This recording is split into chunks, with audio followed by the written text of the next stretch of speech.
എന്നെ ശ്രദ്ധിച്ചുകൊണ്ടിരിക്കുന്ന എല്ലാവർക്കും ഒരു പ്രാവശ്യം കൂടെ കർത്താവിൻ്റെ നാമത്തിൽ വന്ദനം ചൊല്ലുന്നു. ഇന്നത്തെ ചിന്താവിഷയത്തിന് വേണ്ടി വളരെ പരിചയമുള്ള ഒരു വേദഭാഗത്തിൻ്റെ ആരംഭ ഭാഗമാണ് ഞാൻ വായിക്കുന്നത്. മത്തായിയുടെ സുവിശേഷം 26-ാം അധ്യായത്തിൻ്റെ 15-ാം വാക്യത്തിൻ്റെ ആരംഭ ഭാഗം. Thus far, God has helped us worshiping God, and right now, this morning, I want to share the word with you. And for today's meditation, I'm just going to the Gospel of Mark, chapter 20. Matthew chapter 26. The Gospel of Matthew, chapter 26, verse 15. Verse 15. അവിടെ ഇങ്ങനെയാണ് എഴുതിയിരിക്കുന്നത്, നിങ്ങൾ എന്ത് തരും, ഞാൻ അവനെ കാണിച്ചു തരാം എന്ന് പറഞ്ഞു. Here it is written, and asked, how much will you pay for me to betray Jesus to you?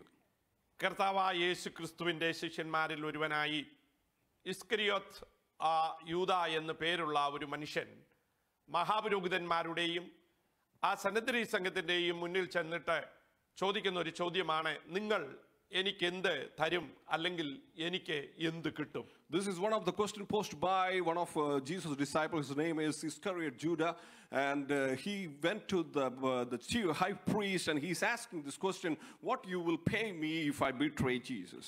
ഈ ചോദ്യം അല്പനാളുകൾക്ക് മുൻപേ പത്രോസ് യേശു ക്രിസ്തുവിനോട് ചോദിച്ചു.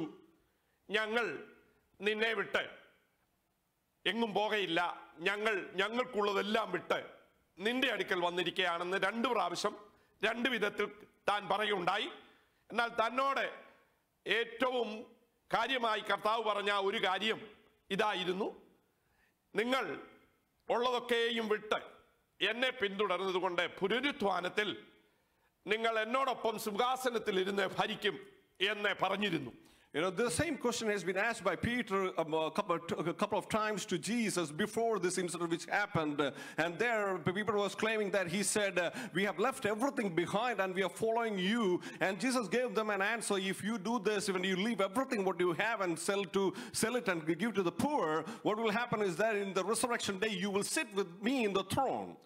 പത്രോസ് ചോദിക്കുന്നത് എനിക്കെന്ത് കിട്ടുമെന്നല്ല, ഞങ്ങൾക്ക് എന്ത് കിട്ടും. അപ്പോൾ അവർ 12 പേരെയും ഉൾപ്പെടുത്തിയിട്ടാണ് കർത്താവിനെ അനുഗമിച്ച എല്ലാവർക്കും എന്ത് ലഭിക്കും എന്നുള്ള ജിജ്ഞാസയിൽ താൻ ചെന്ന് ചോദിച്ചപ്പോൾ യേശു വളരെ ക്ലിയർ ആയിട്ട് പറഞ്ഞു, നിങ്ങൾ എല്ലാവരും രാജാക്കന്മാരായി പ്രഭുക്കന്മാരായി ഭരണം നടത്തും. You know, Peter, when he asked, he didn't ask for himself, rather he included all the 12 disciples together. So he was like the spokesman for this 12 disciples, and he's asking, what shall we get? And Jesus was replying, well, saying that when on the day of resurrection, you will be becoming kings and lords, and you will be ruling over the earth. എന്നാൽ അവർ പ്രതീക്ഷിച്ചത് ഈ ലോകത്തിൽ രാജ്യം സ്ഥാപിച്ച് ഭരണകർത്താക്കളാകണമെന്നാണ്. എന്നാൽ കർത്താവ് സ്പെസിഫിക്കായി പറഞ്ഞു, വരുന്ന പുനരുത്ഥാനത്തിൽ പുതുജീവൻ പ്രാപിക്കുമ്പോൾ നിങ്ങൾ ഓരോരുത്തരും ഇങ്ങനെ സിംഹാസനത്തിൽ ഇരിക്കും. What the disciples expected, that they are going to be kings and rulers in the current time of their time. They will be rulers in the local lands or local areas. But what Jesus was very specifically saying, that's not now, but in the coming life or after the resurrection of your new bodies, then it will happen this way. എന്നാൽ കർത്താവ് ഇവരോട് പറഞ്ഞു, നമുക്ക് യെരൂശലേമിലേക്ക് പോകാം, അവിടെ മനുഷ്യപുത്രൻ ജാതികളുടെ കയ്യിൽ ഏൽപ്പിക്കപ്പെടും, അവനെ നിഷ്ഠൂരമായി കൊല്ലും എന്നൊക്കെ പറഞ്ഞപ്പോൾ ഈ യൂദ വിചാരിച്ചു, എടാ ഇതുവരെയും ഞാൻ കർത്താവിനെ അനുഗമിച്ചിട്ട് പ്രതീക്ഷിച്ചതൊന്നും കിട്ടുന്നില്ലല്ലോ, അതുകൊണ്ട് എന്തെങ്കിലും എനിക്കൊന്ന് കിട്ടണം. അത് മറ്റവരെ പോലെയല്ല, ഞാൻ വ്യത്യസ്തനായി രഹസ്യചിന്തയോടുകൂടെ പോയി ആ മഹാപുരോഹിതന്മാരോട് ചോദിച്ചു, എനിക്ക് എന്ത് കിട്ടും? Here when Jesus is telling them in the last moments, he's saying that let's go to Jerusalem and I will be handed over to the Gentiles and they will be brutally killing me, and so on things will be happening. Hearing all this, Judas Iscariot, he thought, all this while I've been following Christ and I didn't get nothing.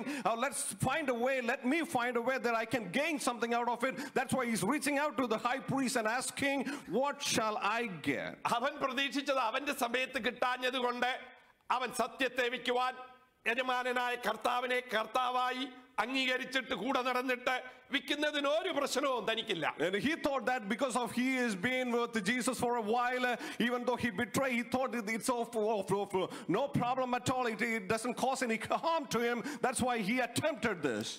സത്യത്തിൽ ഈ യൂദയ്ക്ക് ഇവരുടെ നടുവിൽ നല്ല സ്വാധീനമുണ്ടായിരുന്നു. You know, in reality, this Iscariot Judas had more influence among all these people. കാരണം ഒരു സ്ത്രീ 300 വെള്ളിക്കാശിന്റെ സുഗന്ധദ്രവ്യം യേശുവിന്റെ മേൽ പൂശുമ്പോൾ അവനാണ് ചെന്ന് പറയുന്നത്, ഈശോ ഈ പാഴ്ചലം എന്താണ്, ഇത് വിറ്റിട്ട് പാപങ്ങൾക്ക് കൊടുക്കുവാൻ 300 വെള്ളിക്കാശ് ഉണ്ടാക്കിക്കൂടായിരുന്നോ എന്ന്. And when this woman came to Jesus and she poured out a very expensive perfume onto the legs of Jesus, that's the time this Judas was going to that lady and saying that why not you sell it and get the 300 silver coins and give it to the poor. അപ്പോൾ മനുഷ്യര് കേട്ടാൽ ഇത്രയും നല്ലൊരു മനുഷ്യൻ ഈ വെറും ചെലവ് കളഞ്ഞിട്ട് ഞങ്ങൾക്ക് എടുക്കാമെന്നല്ല, പാവങ്ങളെ ഫീഡ് ചെയ്യാം, പാവങ്ങൾക്ക് കൊടുക്കാം, ഒരു നല്ല ഇംപ്രഷൻ ഉണ്ടാക്കാൻ മുന്നോട്ട് വന്ന വ്യക്തിയാണ്. Now this man has demonstrated such a good impression to others, saying or exhibiting that in such a way, why not, it's not for me, why not we give it to the poor. അതുകൂടാതെ യേശു തമ്പുരാൻ ഇവനെ ട്രഷററാക്കി പണകാര്യങ്ങളൊക്കെ കൈകാര്യം ചെയ്യുവാൻ അവൻ അധികാരവും കൊടുത്തിരുന്നു. And not only that, he was the treasurer among those disciples, he was handling the money matters. അപ്പോൾ എല്ലാ വിധത്തിലും പണമുള്ളവനാണല്ലോ സ്വാധീനമുള്ളത്, അവന് രണ്ടാമത്തെ സ്വാധീനം അവിടെ ഉണ്ടായിരുന്നു. We know that the man who has money has the power and influence. Likewise, Judas definitely had the influence among all these disciples. അതുമാത്രമല്ല, ഈ ഒരേ ഒരു വ്യക്തിയേ ഉള്ളൂ യഹൂദ സംസ്ഥാനത്തിൽ നിന്ന് യഹൂദന്മാർ ഏറ്റവും അധികം പ്രശംസിക്കുന്നത്. യഹൂദ സംസ്ഥാനത്തിൽ പ്രത്യേകിച്ച് യെരുശലേമിൽ വാസികളായുള്ളവർക്ക് ഒരു പ്രത്യേകത അവർ കൽപ്പിച്ചിരുന്നു. And this is the only man who was from the Judean capital, and he had more importance because he is the only man from Jerusalem and that place. അവൻ യെരുശലേമിന് കിഴക്കുള്ള കെരിയത്ത് എന്ന് പറയുന്ന ഗ്രാമത്തിൽ നിന്ന് വന്നവനാണ്. അപ്പൊ അതിൻ്റെതായ ഒരു ചിന്താഗതി അവനുണ്ട്. He is from the north side of Jerusalem, the place known as Kiriath, and he had importance because he comes from Jerusalem itself. ബാക്കിയുള്ളവരൊക്കെ മുക്കുവന്മാരും മനുഷ്യരാരും ഗണ്യമാക്കാത്ത ചുങ്കക്കാരും ഒക്കെ ആയിരിക്കുമ്പോൾ യെരുശലേമിന് കിഴക്കുള്ള കെരിയത്തിൽ നിന്ന് കടന്നു വന്ന യൂദയ്ക്ക് അവന് തന്നെ ഒരു തന്നെ കുറിച്ച് ഒരു മതിപ്പുണ്ടായിരുന്നു. And the rest of all the disciples were like fishermen and tax collectors. They are from the lowest state of the community, but Judas had his own pride because he is coming from Jerusalem itself, so he always had claimed that pride on him. അതുമാത്രമല്ല, അവന്റെ പേര് നിങ്ങൾ ശ്രദ്ധിച്ചോ, യഹൂദന്മാരുടെ കൂട്ടത്തിൽ ഏറ്റവും അധികം പ്രശംസ ആർജിക്കുന്ന യഹൂദായുടെ പേര് തന്നെയാണ് അവന് ലഭിച്ചിരിക്കുന്നത്. And not only that, his name has more value to it, added value to it, because he had that name which comes from the Judean place itself. അപ്പോൾ പിതാവായ യഹൂദയുടെ പേരുള്ളവൻ, യെരുശലേം ദേവാലയത്തിന് അടുത്ത് പാർക്കുന്നവൻ, പണം കൈകാര്യം ചെയ്യുവാൻ സമർത്ഥൻ, ഇങ്ങനെയുള്ള പല കാര്യങ്ങളിലും മുന്നിൽ നിൽക്കുന്നവൻ ഇപ്പോൾ കടന്നു വന്നിട്ട് എന്താ ചെയ്യുന്നതെന്നറിയാമോ ചോദിക്കുകയാണ്. കാരണം എനിക്ക് തോന്നുന്നത് യെരുശലേമിൽ അവന് ഡയറക്റ്റ് എന്ന് സംസാരിക്കാൻ തക്കവണ്ണം സ്വാധീനമൊക്കെ ഉണ്ടായിരുന്നത് കൊണ്ടാണല്ലോ മഹാപുരോഹിതന്റെ അടുത്ത് എന്ന് ചോദിക്കുന്നത്, എനിക്ക് എന്ത് കിട്ടും? Now this man of greater influence and the man who carries his father's name from coming from the near to the temple of Jerusalem and had a lot of influence, the man who handled the money, we can understand that he might have real good influence among those people around in town, so that he could approach the high priest, and he is going and asking to this high priest. അവൻ നല്ല actor ആയതുകൊണ്ടല്ലേ യേശുക്രിസ്തുവിന്റെ അടുക്കൽ ചുമ്മനവും മനുഷ്യൻ ഏറ്റവും സ്നേഹത്തോട് ചെയ്യുന്ന കാര്യം അവന്റെ കാര്യസാധ്യതയ്ക്ക് വേണ്ടി ചെയ്തെടുത്തത്. And he was a good actor too. That's why he definitely did the thing which is like a more affectionate kiss he made to Jesus. That's why he could handle that matter well. അപ്പോൾ നമ്മുടെ ഭാഷയിൽ പറഞ്ഞാൽ കർത്താവായ യേശുക്രിസ്തു അധികാരം കൊടുത്ത് ശുശ്രൂഷ ചെയ്തിട്ടുള്ളവൻ, യഹൂദയിൽ നിന്നുള്ളവൻ, യഹൂദയുടെ പേരുള്ളവൻ, കർത്താവ് മാനിച്ച് പണം കൊടുത്തവൻ, അങ്ങനെ എല്ലാ നിലകളിലും ഒരുവിധം സ്വാധീനവും എല്ലാവിധമായ കാര്യങ്ങളിലും ഇടപെട്ടുകൊണ്ടിരിക്കുന്ന ഒരു വ്യക്തിയാണ്. തനിക്കെന്ത് കിട്ടുമെന്നുള്ള ഒരു ചിന്താഗതിയിൽ, എനിക്കെന്തെങ്കിലും വേണമെന്നുള്ള ചിന്താഗതിയിൽ യേശുവിനെ ഒറ്റിക്കൊടുക്കുവാൻ വിൽക്കുവാൻ തീരുമാനിച്ചത്. In reality, we can see that this man who had greater influence, the man who carries the father's name from the Judean name, and the man who Jesus appointed him to handle the financial affairs, the man who had influence among others, this man is going to a place and asking what he will get. ഇന്നും യേശുവിന്റെ കൂടെ താമസിച്ചാലും, എല്ലാ അനുഗ്രഹത്തിനുള്ള background ഉണ്ടായാലും, പേരെത്ര നല്ലവനായിരുന്നാലും, എന്റെ ജീവിതത്തിൽ എനിക്ക് എന്ത് കിട്ടുമെന്നുള്ള ചിന്താഗതി വന്ന, സ്വാർത്ഥ ചിന്തയോടുകൂടെ വന്നാൽ എല്ലാം തകിടം മറിക്കാൻ കഴിയുമെന്നുള്ളത് അന്ന് മാത്രമല്ല ഇന്ന് നമുക്ക് കാണാൻ കഴിയും. Even today also, even if you live with Jesus, if you are a holy person you claim to be, but if you have the selfish nature and selfish attitude, but no matter who you are and what you are, if you carry the same attitude of selfishness, it can break away everything what you have, the entire empire you built up. ഇന്നലെയും ഇന്നും നിങ്ങൾ മലയാളത്തിൽ വന്ന news paper വായിച്ചാൽ നിങ്ങൾക്ക് കാണുവാൻ കഴിയും, കോട്ടയത്തിനടുത്ത് താഴത്തങ്ങാടിയിലെ ഒരു വീട്ടമ്മയെ കൊലപ്പെടുത്തിയത് ആസാമിലുള്ള തന്റെ കാമുകിയെ കാണാൻ പണമുണ്ടാക്കാനാണ്. And yesterday's newspaper, from Malayalam newspaper, we can read that there was a murder happened. A lady was killed, and this man killed this woman for money.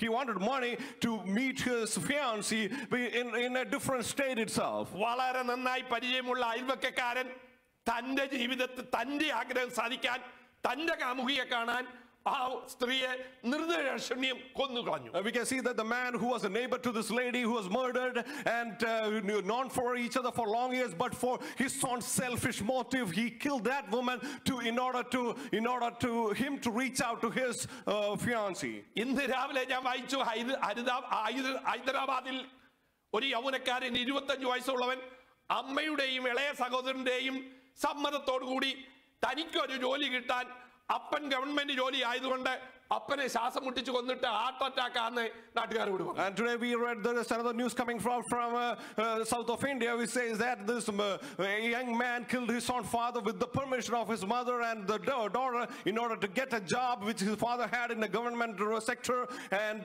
he killed him. ചില ദിവസങ്ങൾക്ക് മുമ്പേ മദ്യപാനത്തിനും മയക്കുമരുന്നിനും വേണ്ടി സ്വന്തം ഭാര്യയെ 7 മനുഷ്യർക്ക് കൊടുത്ത ഒരു ദുഷ്ടനെ കുറിച്ച് നമ്മൾ വായിക്കുകയുണ്ടായി. Recently we read that there is another man who handed over his own wife to another 7 men to be raped just for his drinking habit for fund himself. അപ്പോൾ ഇതിന്റെ എല്ലാം പിന്നിൽ എനിക്ക് എന്ത് കിട്ടും, എന്ത് ചെയ്താലും, മനസ്സാക്ഷിയെ വഞ്ചിച്ചായാലും, യജമാനനെ വിറ്റായാലും, സത്യത്തിന് വിരോധമായാലും, യേശുവിനെ തന്നെ വിറ്റാലും എനിക്ക് എന്ത് കിട്ടുമെന്നുള്ളതാണ് ഒരു മനുഷ്യന്റെ ഏറ്റവും വലിയ ശാപമായി ചിന്ത. The truth behind all these things which is happening, it is because of his own selfish motives.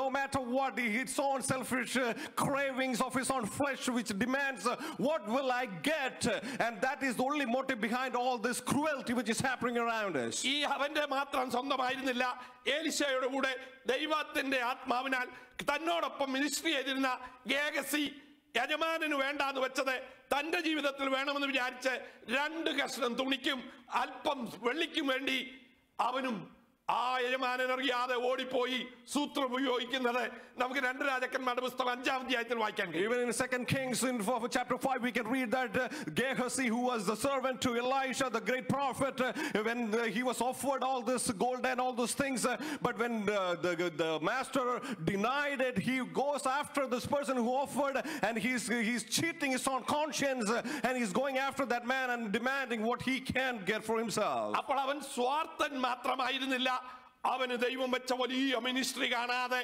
വളരെ ചുരുങ്ങിയ താൽക്കാലിക ലാഭത്തിനു വേണ്ടി, താൽക്കാലിക നന്മയ്ക്ക് വേണ്ടി ദൈവം അവന് വെച്ചിരിക്കുന്ന അനുഗ്രഹം ഏതുമില്ലെന്നെണ്ണുവാൻ ഗേഹസിക്ക് ഒരു ബുദ്ധിമുട്ടുമില്ലായിരുന്നു. Not only that he was a selfish man, but rather he could not see the greater things what God has wanted to appoint him for, and he couldn't see that he had a tunnel vision about it, but he only thought about his temporary motives to be satisfied. അതുകൂടാതെ നമുക്കറിയാം, ആഖാൻ ഒരു യുദ്ധത്തിൽ തന്നെ Israel മക്കൾ പരാജയപ്പെട്ട് ഏറ്റവും ദോഷം ചെയ്യത്തക്ക രീതിയിൽ അവന് വേണ്ടുന്നത് ഇഷ്ടപ്പെട്ട് ഏറ്റെടുത്ത കഥ അറിയാവുന്നതുകൊണ്ട് ഞാൻ വിസ്തരിക്കുന്നില്ല. എനിക്കെന്ത് കിട്ടും, എനിക്കെന്തിൽ സാധിക്കും എന്നുള്ള ചിന്തയാൽ എത്രയോ മനുഷ്യരാണ് ജീവിതം തൊലച്ചു കളയുന്നതെന്ന് കാണിക്കുവാൻ ഞാൻ താല്പര്യപ്പെടുന്നു. What I want to point out that people have so much self-satisfying, selfish motives behind their brains. These people are working towards to earn something for themselves. So we can read a lot of incidents in the Bible which happened with this kind of things, and they destroyed their entire lives. യൂദയും ആഖാനും ഗേഹസിക്കും ഒരേ ഒരു ചിന്തയായിരുന്നു, ഏതു വിധേനയും പണമുണ്ടാക്കണം. For Iscariot, Judah, and Achan and Gehazi had the same mindset. They all had one thing in their mind: what will I get? എന്ത് സംഭവിച്ചാലും എനിക്ക് എന്തെങ്കിലും നേടിയെടുക്കണം. No matter what happens, I need to earn something. I need to get something myself. അപ്പോൾ അതാണ് നമ്മളെ മുന്നോട്ട് നടത്തുന്ന ഘടകമെങ്കിൽ ഇവർക്ക് സംഭവിച്ചതിൽ നിന്ന് വ്യത്യസ്തമായി, അല്ലെങ്കിൽ ഞാൻ ഈ പറഞ്ഞ ഉദാഹരണത്തിൽ കാമുകിയെ കാണാൻ പോയി ഒരുത്തനെ കൊന്നുപോയാൽ എങ്ങനെ കാമുകിയെ കൊണ്ട് ജീവിക്കുമെന്ന് ചിന്തിക്കുവാനുള്ള ആ യുക്തിയോ കോമൺ സെൻസോ ഇല്ലാതെ ഇമോഷൻ അനുസരിച്ച് നീങ്ങുന്ന ഒരു കൂട്ടം ജനതകളാണ്. If this is the factor which drives you with the selfish motives, we can see all the examples which we point out from the Bible and from the reality which is happening around them. They are not even thinking about the consequences. They have less common sense to understand what will be the consequences of all these things when you demand what you will get.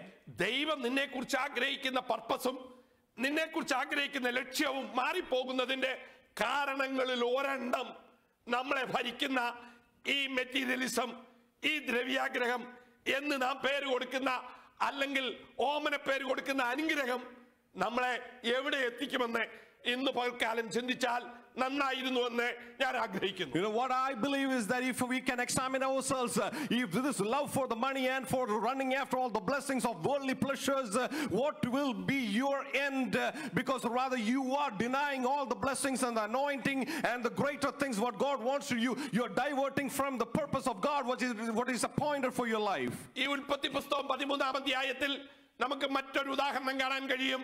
അതായത് ലോത്തെ കണ്ണുയർത്തി നോക്കി നീരൊഴുക്കുള്ളായ സമൃദ്ധിയുള്ള ഒരു ദേശം തന്റെ കന്നുകാലികൾക്ക് കൊള്ളാവുന്നതും തന്റെ ഇഷ്ടം സാധിച്ചെടുക്കുന്നതിനും അവൻ കാണുകയും തന്റെ തന്റെ അങ്കിളായ അബ്രഹാമിൽ നിന്ന് ഒരു വിധത്തിൽ ഒരു ചെറിയ വഴക്കൊക്കെ ഉണ്ടാക്കി അവിടേക്ക് പോകുന്നതിന് ഒരു മടിയും കാണിച്ചില്ല. We can see in Genesis, we can see a man known as Lot, who's very familiar to us.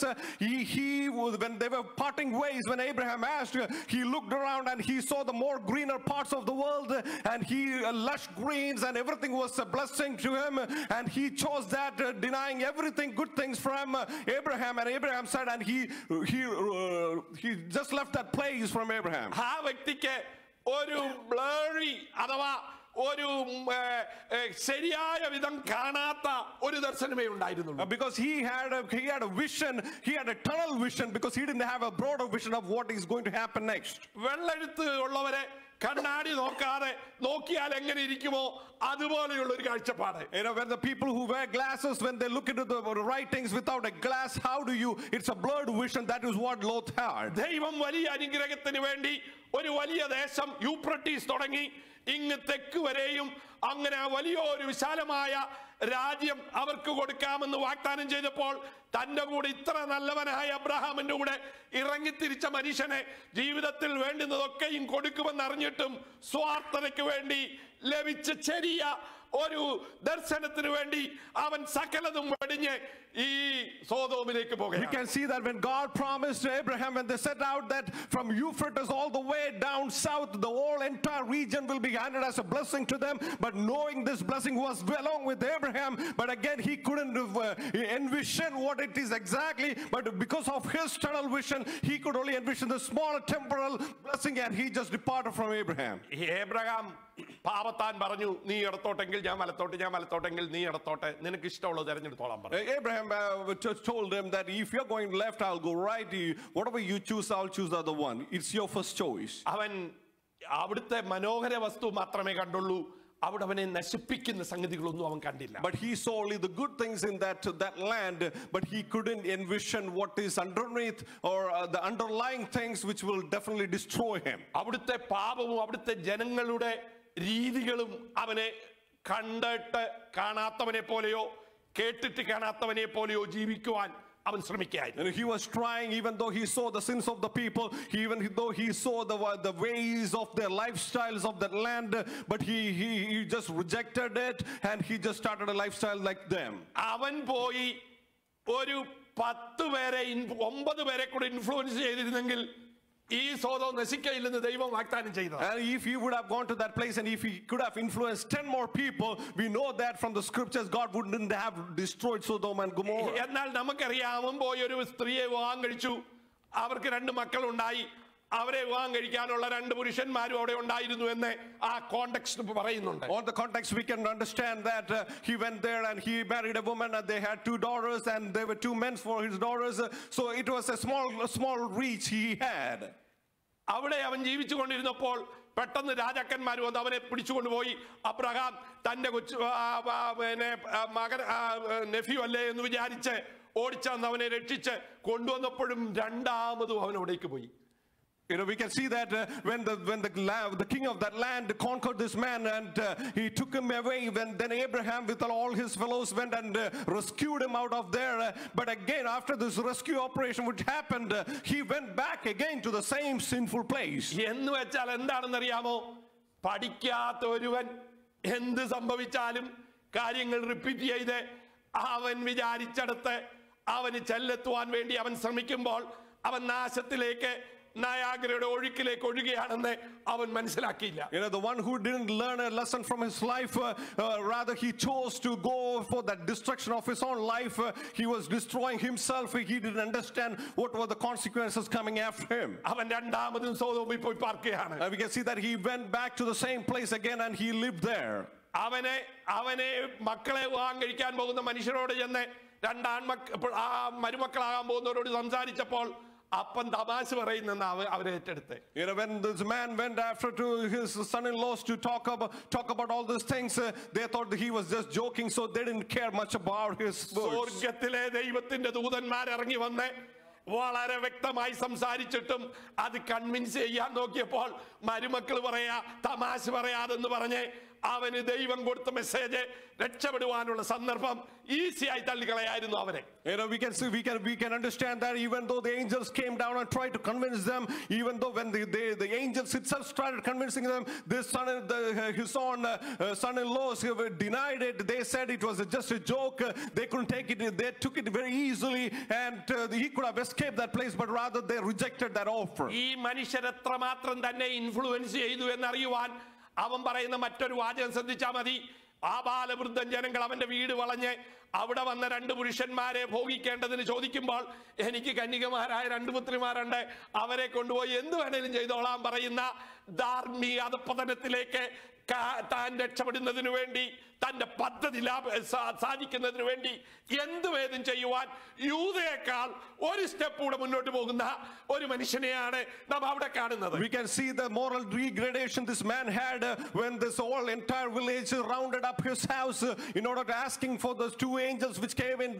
They could take them out, but rather he was offering his own virgin daughters for this people. So we can see the extent of immorality what he had, and it is one step further than Judas Iscariot. കാര്യം കാണാൻ ഏത് മാർഗവും ഉപയോഗിക്കുന്നവൻ. And in order to get something, he use any ways he can. അവിടെ ജനിച്ചു വളർന്ന മക്കൾ അവരുടെ കാര്യം കാണാൻ അവരും ഏത് മാർഗവും ഉപയോഗിക്കും. And the people who lived there, born there, they are also using the same ways in order for them to get their selfish wishes. മക്കളെ വിൽക്കുവാൻ മടി കാണിക്കാത്ത, അവരെ ഏൽപ്പിച്ചു കൊടുക്കുവാൻ മടി കാണിക്കാത്ത അപ്പനെ അവരുടെ പദ്ധതി ശരിയാക്കുന്നതാണ് 19-ാം അധ്യായത്തിൽ നാം വായിക്കുന്നത്. In chapter 19 we can see that the man who's selling his own daughters in order to escape their own plans, in order to rescue themselves, we can see there's such a demorality out there in that man's life. അപ്പൊ അവരുടെ ജീവിതത്തിൽ അവരുടെ കാര്യം മക്കൾ ഉണ്ടാകാൻ വേണ്ടി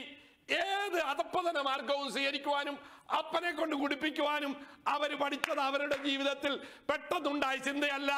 അപ്പനെ നോക്കി ഭാര്യയെ നോക്കി ഇതുവരെയും ജീവിച്ചപ്പോൾ അവർക്ക് കിട്ടിയ ഉപദേശം ഇതാണ്, കാര്യം സാധിക്കാൻ നമുക്ക് ചെയ്യാവുന്ന ഏത് വിധത്തിലും ചെയ്യാം. You know, even though they saw the lifestyle of those people, their parents, their mothers, their fathers, everything, but again from all these lessons what they could learn is that we can do anything in order for us to gain our own selfish wishes. അങ്ങനെ അവർ അപ്പനെ ഉപയോഗിച്ച് രണ്ട് കുഞ്ഞുങ്ങളുണ്ടായത് നമുക്കറിയാമല്ലോ. പറവാൻ പോലും ലജ്ജയായത് അവർക്ക് മാനമായി തോന്നി. We can see that they use their father to have their own grandchildren, and we can see that what happens, the shame which they had later in their lives. വലിയ വിഷൻ ലഭിച്ചിരുന്ന വ്യക്തിയുടെ യാത്ര ചെയ്തിട്ട് അതിനെ ഗണ്യമാക്കാതെ സ്വന്തം ഇരുണ്ട വിഷനു വേണ്ടി അല്പം ലാഭത്തിനു വേണ്ടി കാര്യങ്ങൾ ചെയ്യുമ്പോൾ വരുവാൻ പോകുന്നതായ ആപത്ത് എത്ര വലുതാണെന്ന് ചിന്തിക്കുവാൻ ദൈവം എന്നോട് ഇടപെട്ട വാക്യം ഞാൻ പറയുന്നു എന്നേ ഉള്ളൂ. What I'm trying to tell you is that the man who traveled with a man who had a greater vision, rather he rejected that vision of the man. He went after his temporal pleasures. He couldn't see the consequences because of that. Because of his rejection of this good thing, he could only attain the greater destruction in his life. അവന്റെ ജീവിതത്തിൽ എന്ത് കിട്ടും? അവന് വേണ്ടുന്നത് കുറെ നല്ല ലാൻഡാണ്.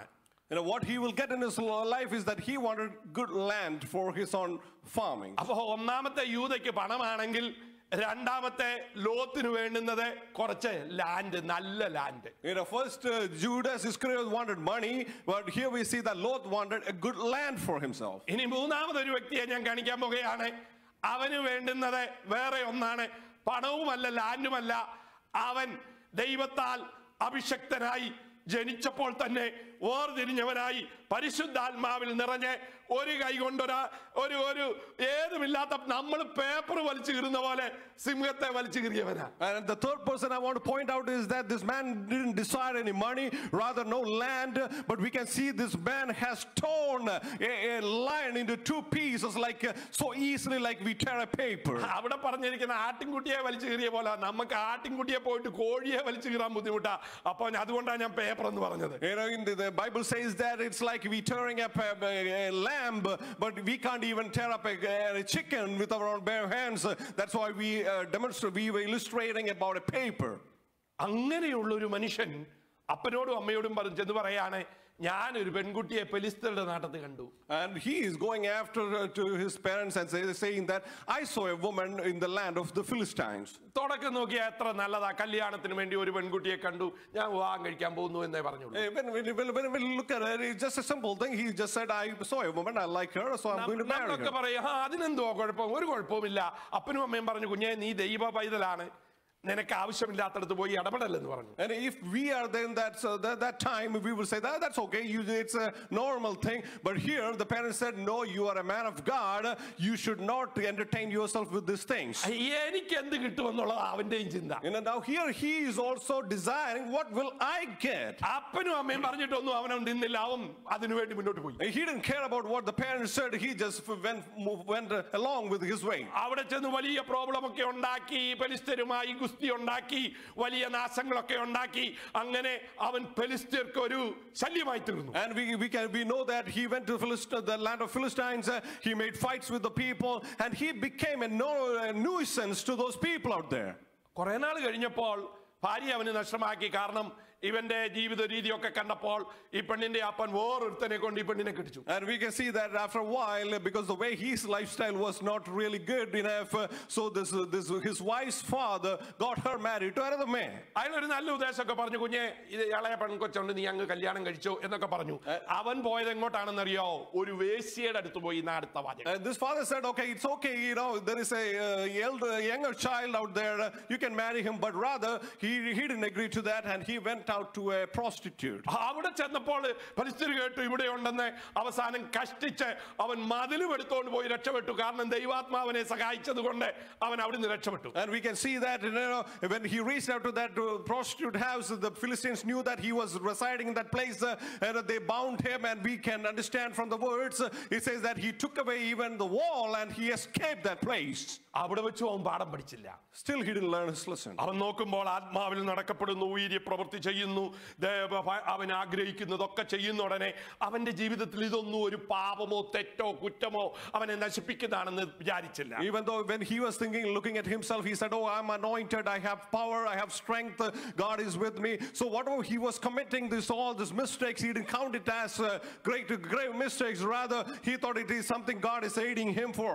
ഞാൻ ഇതുവരെ ഇതൊക്കെ ചെയ്തിട്ട് എനിക്കൊന്നും പറ്റിയില്ലല്ലോ, I did all these things, I am okay still now. അവൻ അതും കഴിഞ്ഞിട്ട് വേറൊരു പെണ്ണിന്റെ അടുത്ത് ചെന്ന് പറ്റി. And after that he reached to another woman. അവളാണ് കുപ്രസിദ്ധിയായ Delilah. And that is the notorious Delilah. അവന്റെ ശക്തി അറിയുവാൻ വേണ്ടി 3 പ്രാവശ്യം കരഞ്ഞു പ്രാർത്ഥിക്കുമ്പോൾ അവൾ പറയുന്നത് എന്താണെന്നറിയോ? ഈ 3 വട്ടം നീ എന്നെ ചതിച്ചെന്നാ പറയുന്നത്.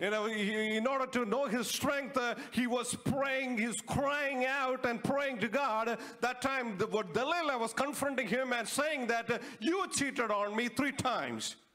ഉൾമുറിയിൽ അവന്റെ വീട്ടിൽ പെലിസ്ത്യരെ ഇരുത്തി അവനെ കെട്ടി അങ്ങനെ അവനെ അനങ്ങാൻ വയ്യാതാക്കിയ 3 സന്ദർഭമുണ്ട്.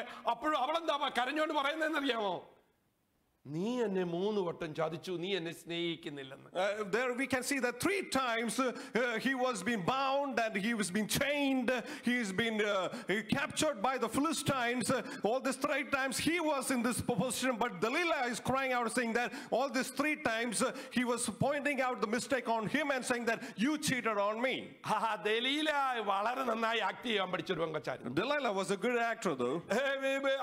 ദലീലയുടെ മുൻപില് യൂദാ ഒന്നുമില്ല, ഒരു ചുംബനം കൊണ്ടൊന്നും പറ്റിക്കുന്ന അതൊന്നും അല്ല, വളരെ എക്സ്പെർട്ട് ആയിരുന്നു. Delilah was more of a smart person, you know.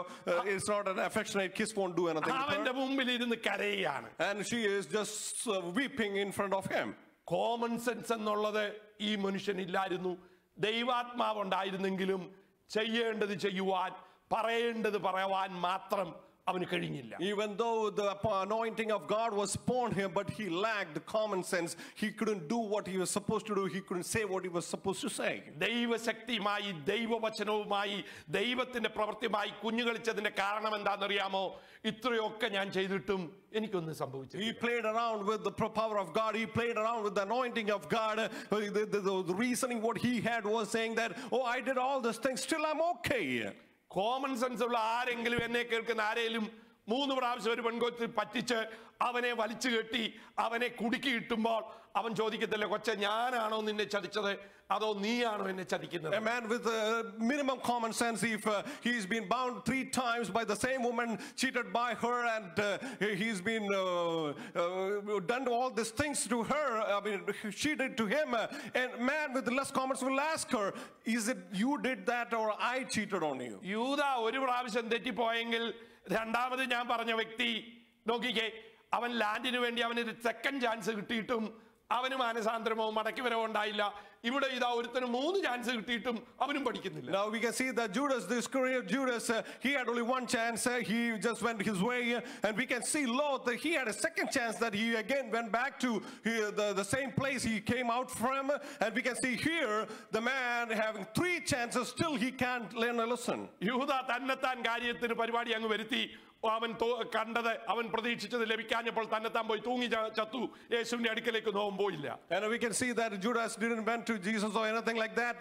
What he expected didn't happen, but we know that he hanged himself later. അവൻ ഒരു ചാൻസേ കിട്ടിയുള്ളൂ. He got only 1 chance in his life. ലോത്തിന് 2 chance കിട്ടി. Now Lot got 2 chances in his life. ഇവിടെ ഇതാ ഒരുത്തന് 3 കഴിഞ്ഞു, 4ാമത്തെ ചാൻസാ. Now this guy here has got 3 chances, and now he is getting into the 4th chance God is giving him. അവനെ നശിപ്പിക്കുന്ന ഈ സ്ത്രീ ബന്ധം പരാജയമാണെന്ന് അവന് തോന്നുവാൻ, അവനെയും കൊണ്ടേ പോകുകയുള്ളെന്നറിയുവാൻ, അവന്റെ വിഷനും അവന്റെ കാഴ്ചയും അവന്റെ സ്വാതന്ത്ര്യവും എല്ലാം അവന്റെ ജീവനും എടുക്കുവാൻ അത് പര്യാപ്തമാണെന്ന് കളിച്ചുകൊണ്ടിരുന്ന ഇവനെ മനസ്സിലാക്കാൻ പരാജയപ്പെട്ടു. This man could not understand or perceive what is happening.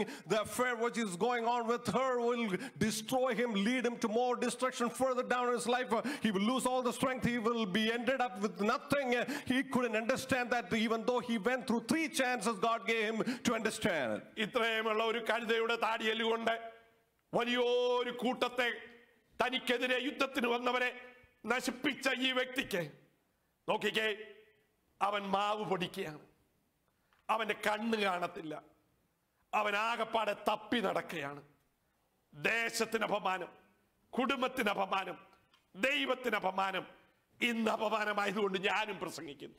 This is what happened, is that the man who had a jawbone of a donkey in his hand, and he killed many people out there, such a strength having man. Now right now you can see the condition of this man. He's blind, he's bound, he's treading on the wheels and stuff like that. He has become embarrassing to every community. He has become an embarrassment to himself. വളരെയധികം ദൈവത്തിന് വേണ്ടി ഉപയോഗിക്കപ്പെടേണ്ടവൻ പരിശുദ്ധാത്മാവിൽ നടത്തപ്പെടുക മാത്രമല്ല, അവൻ പ്രാർത്ഥിച്ചപ്പോൾ അവന് വേണ്ടി ദൈവം ഉറവ തുറന്നു കൊടുത്തവനാണ്. We know that this man was supposed to be used mightily for God, the one who was anointed by the Holy Spirit. We know that when he prayed, the spring sprout up from the fields. We can see that way too. അവന്റെ ലക്ഷ്യം ഇതുപോലെയുള്ള സ്ത്രീകളായിരുന്നു.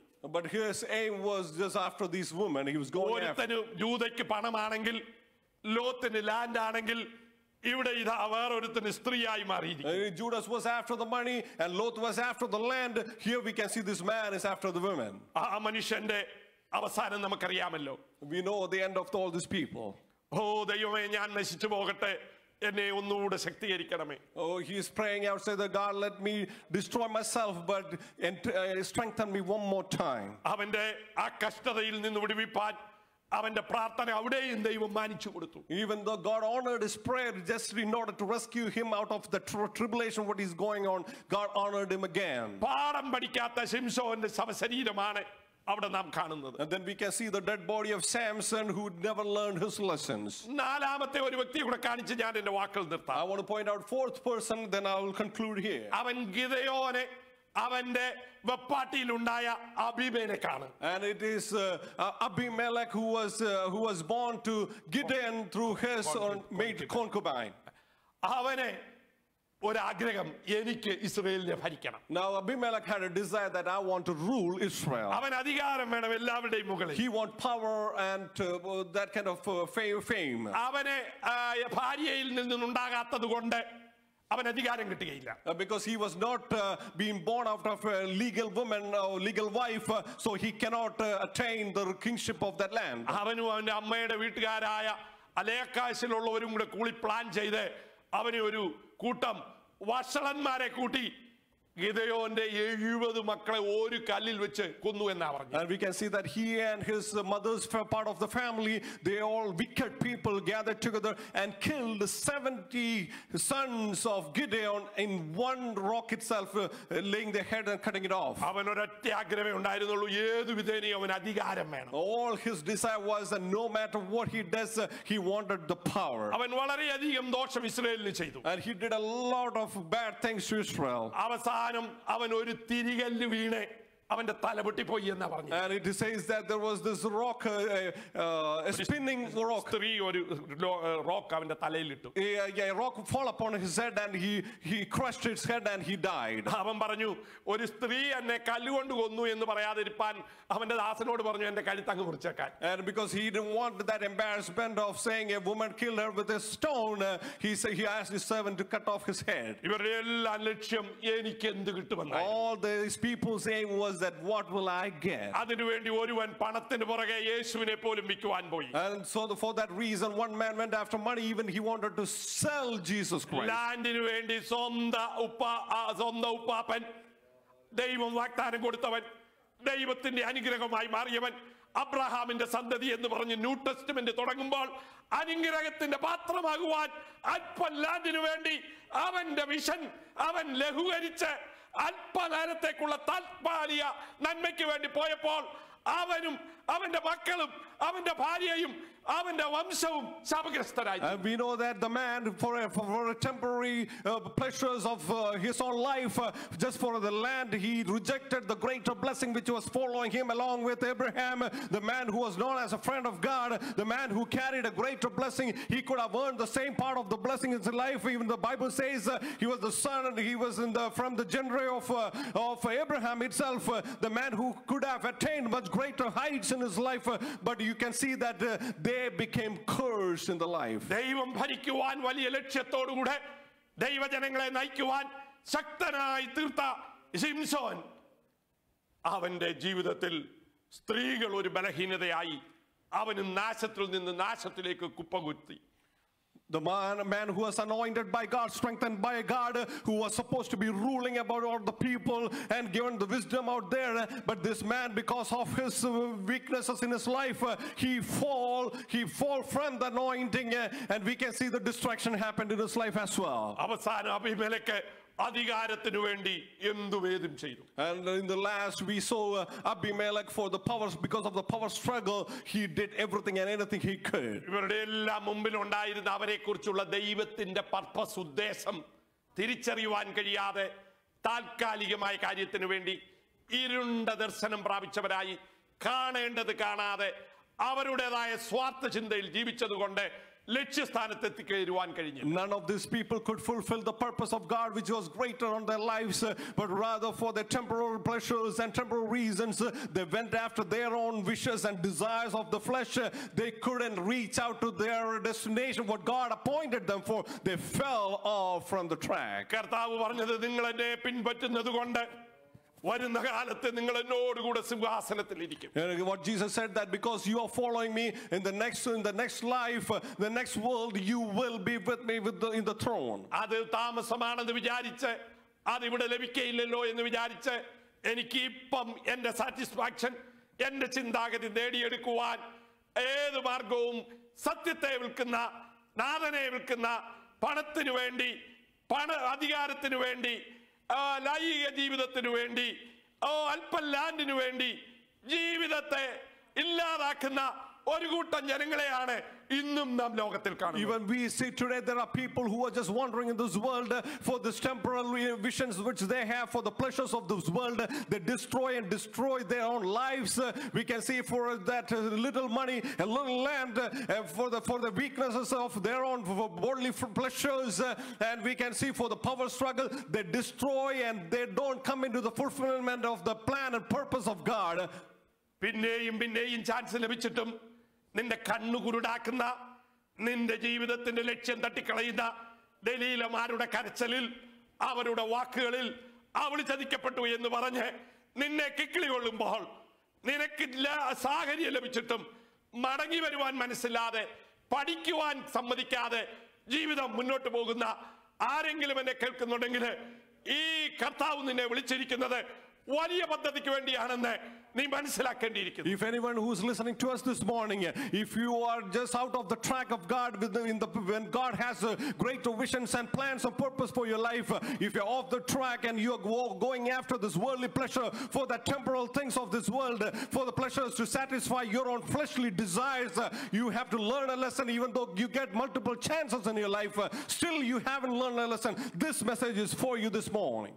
കർത്താവ് പറഞ്ഞത് ശ്രദ്ധയോട് നമുക്ക് കേൾക്കാം. Let's listen carefully to what God has spoken to us. ദൈവത്തിന് നിന്നെക്കുറിച്ചുള്ള ദർശനം എന്താണെന്ന് കേൾക്കാം. Let's hear what is that vision God has for you. ദൈവം നിനക്ക് വേണ്ടി ഒരുക്കിയിരിക്കുന്ന നന്മകളെ കുറിച്ച് കാണാം. Let's see and vision what greater things God has prepared for us. നിന്റെ ജീവിതത്തിൽ പിന്നെയും ചാൻസ് തന്നിട്ടും തെറ്റിനെ കണ്ട് പഠിക്കാതെ മുന്നോട്ട് നീങ്ങുന്ന പ്രിയപ്പെട്ടവരെ, ഈ അല്പകാലത്തേക്ക് എനിക്ക് എന്ത് കിട്ടുമെന്നുള്ള ചിന്തയുമായി ജീവിക്കുന്നവരെ, നമ്മൾക്ക് മാനസാന്തരപ്പെടേണ്ട സമയം കഴിഞ്ഞു. Let us repent these days, even though God has promised you many greater things in your life, but still you have eternal vision and you are just yourself in the matter of this life. You are encircling within this bounds of this world. You are going after the pleasures of this world. Let us repent and come back and see what greater things God can do in our lives. ദൈവം നിന്നെ വിളിച്ചത് പൗലോസിനെ പോലെയും പത്രോസിനെ പോലെയും യാക്കോബിനെ പോലെയും നക്ഷത്രങ്ങളെ പോലെ ശോഭിക്കേണ്ടതിനാണ്. And God has called you that you may shine like stars, like Paul, like Peter, like James, likewise those greater apostles. God wanted to make you those kind of great people. അവിടെ യൂദയെ പോലെയോ സിംസോനെ പോലെയോ ലോത്തിനെ പോലെയോ അബിമേലെക്കിനെ പോലെയുള്ള ഒരു അന്ത്യമല്ല ദൈവം നമ്മളിൽ നിന്ന് പ്രതീക്ഷിക്കുന്നത്. God does not decide that you may end up like Judas Iscariot, you may not end up like Abimelech, you may not end up like Samson or like anybody we have mentioned in the Bible like that. അവരുടെ ജീവിതത്തിൽ അല്പസമയത്തേക്ക് അവർക്ക് വേണ്ടത് കിട്ടിയെന്ന് വന്നേക്കാം. All they might have got something for their temporary pleasures, they must have earned it. അവർ ആ വലിയ picture നഷ്ടപ്പെടുത്തി. But they lost that greater vision what they had. അവരെ താൽക്കാലിക ലാഭമെന്ന് കണ്ടു. But they went after this temporary profit of their life. എന്റെ ജീവിതത്തിൽ എന്ത് നേടും എന്ന് വിചാരിച്ച് നടക്കുന്ന പ്രിയപ്പെട്ടവരെ, കർത്താവ് എനിക്ക് വേണ്ടി എന്തു വെച്ചിരിക്കുന്നു എന്ന് നമുക്ക് കാണാം.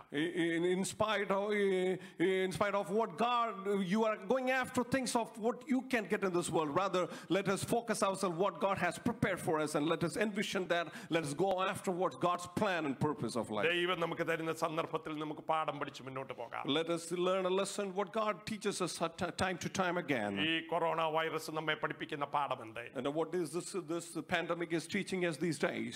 നമുക്കുണ്ടെന്ന് പറയുന്ന പറയുന്നതെല്ലാം ഇല്ല എന്ന് നമുക്ക് മനസ്സിലാക്കുവാൻ ഒരു സന്ദർഭം. This was the time where we understood that whatever we have, it was counted nothing in our lives. നമുക്കുള്ളത് മാത്രമല്ല നാം ഒന്നുമില്ല എന്ന് മനസ്സിലാക്കുവാനുള്ള It's സന്ദർഭം. not only the time to understand, it's not only what we have, even we understood that even we are not worthwhile. എന്തെങ്കിലും നമുക്കുണ്ടെങ്കിൽ അത് ദൈവം മാത്രമായിരിക്കുന്നു എന്നുള്ള പാഠം. We know that whatever we have, it is only God, He is with us. അതുകൊണ്ട് ദൈവം നമുക്ക് തരുന്ന സന്ദർഭത്തിൽ അവന്റെ ഇഷ്ടം, അവന്റെ വിളി, അവന്റെ ആഗ്രഹം എന്താണെന്ന് നോക്കി മുന്നോട്ട് ജീവിക്കുവാൻ നമുക്ക് ഏൽപ്പിച്ചു കൊടുക്കാം. Let us submit ourselves in His presence and let's look into what God will give us, and let us go according to the plan and purpose of God, and let us move forward in that vision. നമുക്ക് പ്രാർത്ഥിക്കാം. Let us George pray. Brother മുന്നോട്ട് കടന്നു വന്നേ പ്രാർത്ഥിച്ചാലും praise the Lord.